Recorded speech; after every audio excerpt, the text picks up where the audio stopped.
गुरुजी पंडित प्रदीप मिश्रा जी द्वारा श्री जी निकुंज अजीजपुरा कोशीकला मथुरा में श्री गोपीश्वर गोपी शिव महापुराण कथा 3 नवंबर से शुरू हो गई है। यह 7 दिवसीय शिव महापुराण कथा है जो कि 3 से 9 नवंबर 2023 तक दोपहर के 2 बजे से 5 बजे तक आस्था और यूट्यूब के माध्यम से देखी जा सकती है। अगर आपके जीवन में बहुत दुख चल रहे हो, तकलीफ चल रही हो, कष्ट चल रहे हो, बीमारियां चल रही हो, जीवन में पैसों की कमी हो, आर्थिक स्थिति कमज़ोर हो, तो गुरुजी पंडित प्रदीप मिश्रा जी ने नागपुर की कथा में एक विशेष उपाय बताया था जो कि कार्तिक माह का सबसे विशेष उपाय है। यह विशेष उपाय आपको कार्तिक माह में प्रत्येक सोमवार या फिर प्रदोष या फिर मासिक शिवरात्रि या फिर आप रोज भी कर सकते हैं। उपाय कैसे करना है इसकी जानकारी के लिए हम आपको इसी वीडियो के अंत में यह उपाय एक वीडियो के माध्यम से करके बताएंगे ताकि उपाय आपको आसानी से समझ में आ सके। आज 3 नवंबर मतलब पहले दिन की कथा में गुरुजी पंडित प्रदीप मिश्रा जी ने 12 उपाय पत्र और उपयोगी जानकारियाँ दी हैं। सभी की जानकारी हम आपको इस वीडियो के माध्यम से दे देंगे। अगर किन्हीं कारणवश आपने आज की कथा नहीं सुन पाई है तो पूरी कथा का रास्ता तो आपको इस छोटे से वीडियो से प्राप्त होने वाला है। आज की वीडियो का प्रश्न इस प्रकार है जो आपकी स्क्रीन में भी दिख रहा है। सुप्रसिद्ध चिंताहरण महादेव का मंदिर कहाँ पर है? आपके ऑप्शन इस प्रकार है। ए मथुरा, बी काशी, सी अन्य किसी और जगह पर। आप इस प्रश्न का उत्तर अभी हमें कमेंट के जरिए भेज सकते हैं। हम इस प्रश्न का उत्तर आपको कल के वीडियो में जरूर बता देंगे। बढ़ते हैं आज की कथा की पहली विशेष जानकारी की ओर।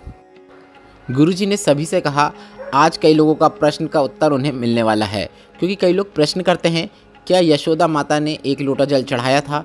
क्या कौशल्या माता 1 लोटा जल चढ़ाती थीं? क्या दशरथ जी 1 लोटा जल चढ़ाते थे? तो आप ध्यान से सुनिए। जब माता यशोदा को कृष्ण भगवान के मुख में ब्रह्मांड के दर्शन हुए, सृष्टि के दर्शन हुए, तो माता यशोदा महादेव को याद करती हैं कि मैं आपके मंदिर रोज आती हूँ, आपको रोज जल चढ़ाती हूँ, आप कहाँ पर हो? यशोदा माता के ऐसे आह्वान करने पर महादेव उनके सम्मुख चिंताहरण महादेव के रूप में प्रकट हुए।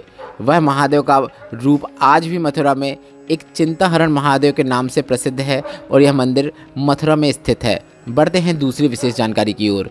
गुरुजी ने कहा नागपुर की कथा में हमने आपको एक विशेष जानकारी दी थी। शंकर भगवान का जो भक्त होता है वह 3 बार रोता है। अब वह कौन कौन सी बार रोता है गुरुजी ने वह बताया। पहली बार वह तब रोता है जब वह भगवान को पुकारता है। दूसरी बार वह तब रोता है जब भगवान नहीं आते हैं। और तीसरी बार वह तब रोता है जब भगवान आ जाते हैं। और वह इसलिए तीसरी बार रोता है भगवान के आने पे कि मुझ जैसे पापी को भी भगवान ने दर्शन दे दिए। मैंने ऐसा कौन सा पुण्य किया है? बढ़ते हैं आज की कथा की तीसरी विशेष जानकारी की ओर। गुरुजी ने कहा आजकल इंस्टाग्राम और सोशल मीडिया में आपने कई ऐसे वीडियो देखे होंगे जिसमें पति पत्नी एक दूसरे का मजाक बना रहे होते हैं, एक दूसरे को मार रहे होते हैं। पत्नी पति को मार रही है, पति पत्नी को मार रहा है और ऐसे वीडियो को देखकर आप हंसते हैं, एंजॉय करते हैं। ऐसे वीडियो हमारी आने वाली पीढ़ियों को पता नहीं क्या सिखा रहे हैं, बिगाड़ रहे हैं। इसके बाद गुरुजी ने कहा अगर आपके पास ऐसा वीडियो आता है तो आपको एक कार्य करना है। आपको उस वीडियो को डिलीट कर देना है, रिपोर्ट कर देना है कि हमें ऐसे वीडियो ना भेजें। आपको अपने सनातन धर्म की रक्षा के लिए, पति पत्नी के पवित्र रिश्ते की रक्षा के लिए जो बन सके वह जरूर करना चाहिए। बढ़ते हैं आज की कथा की चौथी विशेष जानकारी की ओर। गुरुजी ने कहा भजन करने का कोई भी स्थान निश्चित नहीं होता, पुण्य करने का कोई भी दिन निश्चित नहीं होता। उसी तरह भोलेनाथ के मंदिर में जाने का कोई भी दिन निश्चित नहीं होता। आप रोज़ भोलेनाथ के मंदिर में जा सकते हैं। बढ़ते हैं आज की कथा की 5वीं विशेष जानकारी की ओर। सूरज जी पत्र लेकर आए जिसमें उन्होंने लिखा मैंने कई बार कंपटीशन एग्ज़ाम की पेपर दिए पर मेरे कुछ नंबर से वह एग्ज़ाम रह जाता था। जब से मैंने टीवी में आपकी शिव महापुराण कथा सुनी है तब से मैंने यह फैसला कर लिया है मंदिर जाकर 1 लोटा जल जरूर चढ़ाऊँगा। और मैंने 1 लोटा जल चढ़ाना शुरू किया। लोग कहते थे कि मेरा इस परीक्षा में पास होना नामुमकिन है। लोग मुझ पर हंसते थे कि क्या जल चढ़ाने से नौकरी मिल सकती है, कैसे लगेगी नौकरी। मैं एक बार सीहोर कोबरेश्वर धाम भी गया, वहाँ जाकर विनती करके आया। मैंने भोलेनाथ पर विश्वास बनाए रखा पर साथ ही साथ मैंने पढ़ाई के लिए, परीक्षा के लिए कोई कमी नहीं छोड़ी।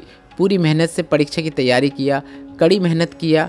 और परीक्षा के दिन एग्ज़ाम देने से पहले बेलपत्र की बीच वाली पत्ती पर शहद लगाकर उस बेलपत्र को शिवलिंग पर चिपकाते हुए 1 लोटा जल चढ़ाते हुए चला गया। और रेलवे की सरकारी नौकरी मेरी लग गई है, उसी का आभार व्यक्त करने में कथा पंडाल में आया हूँ। साथ ही मैं एक और जानकारी देना चाहता हूँ। मेरी सफलता को देखकर मेरी मौसी के लड़के का भी शिव भगवान पर विश्वास उठा, विश्वास प्रबल हुआ और उसने भी शिवलिंग पर जल चढ़ाना शुरू कर दिया। वह पहले किसी भी भगवान पर भरोसा नहीं करता था और उसका विश्वास ऐसा जागा कि जल चढ़ाते चढ़ाते आज उसका इंडियन नेवी में सिलेक्शन हो गया है, वह भी आभार व्यक्त करना चाहता है। बढ़ते हैं आज की कथा की 6वीं विशेष जानकारी की ओर। सुमन जी पत्र लेकर आए जिसमें उन्होंने लिखा, मेरा बेटा कई वर्षों से वायुसेना का प्रयास कर रहा था पर वह पास नहीं हो पा रहा था, हताश हो गया था। फिर मैंने अलवर की कथा जहाँ पर हो रही थी वहाँ कथा पंडाल में बैठकर उसको कथा सुनने को कहा। हम दोनों ने कथा पंडाल में बैठकर पूरी कथा सुनी। कथा पंडाल में बैठकर श्री शिवाय नमस्तुभ्यम मंत्र का जाप करने के बाद नौकरी की कामना कर ली और घर आ गए। फिर बेटे ने फॉर्म भरा और मैंने पशुपतिनाथ व्रत करना शुरू किया। बाबा की कृपा से बेटे का फेज़ 1 का एग्ज़ाम पास हो गया, वह सिलेक्ट हो गया। इसके बाद फेज़ 2 था। बेटे ने भी विश्वास जागने के बाद पशुपतिनाथ व्रत किया। श्रावण शिवरात्रि में जो आपने अभिषेक कराया था वह किया और उसके में एक समस्या आ रही थी, उसका 2 किलो वज़न ज़्यादा था और बेटा परेशान था कि माँ मैं पूरा प्रयास कर लिया है पर अब मेरा 2 किलो वज़न कम नहीं हो रहा है, मैं अब थक गया हूँ। मैंने कहा जाने से पहले शिवलिंग पर चढ़ी हुई बेलपत्र को खाते हुए चले जाना और उसने ऐसा ही किया। बेटा का एकदम फिक्स वज़न आया और वह सिलेक्ट हो गया है। उसी का आभार व्यक्त करने हम कथा पंडाल में आए हैं। बढ़ते हैं आज की कथा की 7वीं विशेष जानकारी की ओर। गुरुजी ने बताया पूरे 12 ज्योतिर्लिंगों का स्वरूप में ब्रज में अलग अलग जगह पे भोलेनाथ की शिवलिंग स्थापित है। इसलिए आपको एक प्रयास करना है, आप जब भी ब्रज की रज में आएँ तो आपको खाली हाथ नहीं जाना है। आपको प्रयास करना है, आपको 1 लोटा जल ब्रज की रज में जो महादेव का मंदिर आपको मिल रहा है, जो महादेव विराजमान है, उनको जल अर्पित करके नमन करके विहारी जी का नमन करके अपनी झोली जरूर भरना है। क्योंकि ब्रज की रज में आते हैं और अगर आप 1 लोटा जल महादेव को नहीं चढ़ाते हैं तो विहारी जी आपकी झोली नहीं भरते हैं। क्योंकि भोलेनाथ की कृपा आपको तभी प्राप्त होती है जब आपको कृष्ण की कृपा प्राप्त होती है। उसी तरह कृष्ण की कृपा आपको तभी प्राप्त होगी जब आपको भोलेनाथ की कृपा प्राप्त होती है। बढ़ते हैं आज की कथा की 8वीं विशेष जानकारी की ओर। सुशील जी पत्र लेकर आए जिसमें उन्होंने लिखा, जो बच्चे होते थे गर्भ में ही वह समाप्त हो जाते थे, मर जाते थे। एक भी बच्चे ने जन्म नहीं लिया। कई वर्ष हो गए थे शादी के पर संतान सुख नहीं था। सभी लोग बहुत अपशब्द कहने लगे थे, ताने देने लगे थे।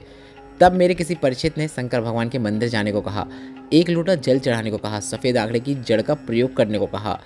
दूसरे के बच्चों को देखकर रोती थी कि मेरे बच्चे नहीं हैं, मेरे बच्चे कब होंगे। पर मैंने शंकर पर विश्वास रखकर पशुपतिनाथ व्रत किया, सफ़ेद आंकड़े की जड़ का प्रयोग किया। बाबा की कृपा से संतान की प्राप्ति हुई है, संतान सुख प्राप्त हुआ है। उसी का आभार व्यक्त करने हम कथा पंडाल में आए हैं। बढ़ते हैं आज की कथा की 9वीं विशेष जानकारी की ओर। आशीश्वर महादेव एक ऐसे महादेव हैं, एक ऐसा मंदिर है, एक ऐसा शिवालय है जहाँ नंदी नहीं है, कार्तिकेय नहीं है, पार्वती नहीं है, गणेश नहीं है। यह एक दुनिया में एकमात्र ऐसा शिवालय है। यह शिवालय नंदगांव से लगभग 1.5 किलोमीटर दूर है, जिसे आशीश्वर महादेव शिवालय कहा जाता है। बढ़ते हैं आज की कथा की 10वीं विशेष जानकारी की ओर। गुरुजी ने कहा, जहर 2 प्रकार के होते हैं। मुख में जहर जाएगा तो एक इंसान मरता है, पर अगर कान में जहर जाएगा तो पूरा परिवार नष्ट हो जाता है। कान में जहर से अभिप्राय गुरुजी ने यह बताया कि अगर आपके कान में या फिर किसी व्यक्ति के कान में अगर कोई बुराई का विष घोल देता है तो उस परिवार के अंदर क्लेश बढ़ता चला जाता है और एक समय ऐसा आता है कि परिवार नष्ट हो जाता है। इसलिए कान से दिया गया जहर मुख से दिए गए जहर से भी ज़्यादा खतरनाक होता है। बढ़ते हैं आज की कथा की 11वीं विशेष जानकारी की ओर। आशीश्वर महादेव के बारे में गुरुजी ने बताते हुए कहा, नंदगांव से लगभग 1.5 किलोमीटर पास में आशीश्वर वन में आशीश्वर महादेव विराजमान है। जो भी भक्त अपने जीवन की कामना लेकर आशीश्वर महादेव के दर्शन करने के लिए जाता है उसे आशीश्वर महादेव का आशीर्वाद जरूर प्राप्त होता है। अब बढ़ते हैं 12वीं और अंतिम विशेष जानकारी की ओर, जो कि कार्तिक माह का विशेष उपाय है। इस उपाय की जानकारी गुरुजी ने नागपुर में पूर्ण हुई शिव पार्वती शिव महापुराण कथा में दी थी और गुरुजी ने सभी से कार्तिक माह में इस विशेष उपाय को करने को कहा था। गुरुजी ने कहा, अगर आपके जीवन में दुख चल रहा है, तकलीफ चल रही, कष्ट चल रहा है, पैसा बीमारियों में जा रहा है, मतलब आपकी आर्थिक स्थिति कमज़ोर हो रही है, आपके पास धन संपदा रुक नहीं रही है, पैसा रुक नहीं रहा है, तो आपको कार्तिक माह में एक विशेष उपाय को करना है। यह विशेष उपाय आप कार्तिक माह में रोज़ भी कर सकते हैं या फिर प्रत्येक सोमवार को कर सकते हैं। कार्तिक सोमवार को भी आप यह उपाय कर सकते हैं या फिर प्रदोष या फिर मासिक शिवरात्रि में भी इस विशेष उपाय को कर सकते हैं। इस उपाय को करने के लिए आपको एक बेलपत्र और एक शमी पत्र की आवश्यकता होगी। बेलपत्र को आपको माता अशोक सुंदरी के स्थान पर अर्पित करना है, पर विशेष तरीके से अर्पित करना है। बेलपत्र को आपको माता अशोक सुंदरी के स्थान पर इस प्रकार से अर्पित करना है कि बेलपत्र की जो डंडी होती है वह शिवलिंग की ओर होना चाहिए। आप वीडियो के माध्यम से देखकर समझ सकते हैं कि आपको किस प्रकार से बेलपत्र को अर्पित करना है। इसके बाद आपको एक शमी पत्र को शिवलिंग के ऊपर अर्पित करना है। और शमी पत्र को किस प्रकार से शिवलिंग के ऊपर अर्पित करना है आप वीडियो के माध्यम से देखकर समझ सकते हैं। यह उपाय करते समय आप श्री शिवाय नमस्तुभ्यम या फिर नमः शिवाय या फिर ओम नमः शिवाय मंत्र का उच्चारण कर सकते हैं। इसके बाद भोलेनाथ से आप अपनी कामना भी कर सकते हैं। आप वीडियो के माध्यम से देखकर समझ गए होंगे कि शमी पत्र और बेलपत्र आपको किस प्रकार से अर्पित करना है। बस इतना ही करना होता है। यह विशेष उपाय आप कार्तिक माह के सोमवार को कर सकते हैं, प्रदोष को कर सकते हैं, मासिक शिवरात्रि को कर सकते हैं या फिर रोज भी कर सकते हैं। काफ़ी सरल और आसान उपाय है। अपने घर में सुख समृद्धि के लिए इस विशेष उपाय को आप जरूर कीजिएगा। इस वीडियो में बताया गया उपायों से संबंधित अगर अभी भी आपके मन में कोई प्रश्न है तो वह प्रश्न आप कमेंट बॉक्स के जरिए पूछ सकते हैं। मेरे द्वारा दी गई जानकारी अगर आपको थोड़ी सी भी उपयोगी लगी हो तो इस वीडियो को लाइक करके कमेंट बॉक्स में हर हर महादेव जरूर टाइप कीजिएगा। श्री शिवाय नमस्तुभ्यम। हर हर महादेव।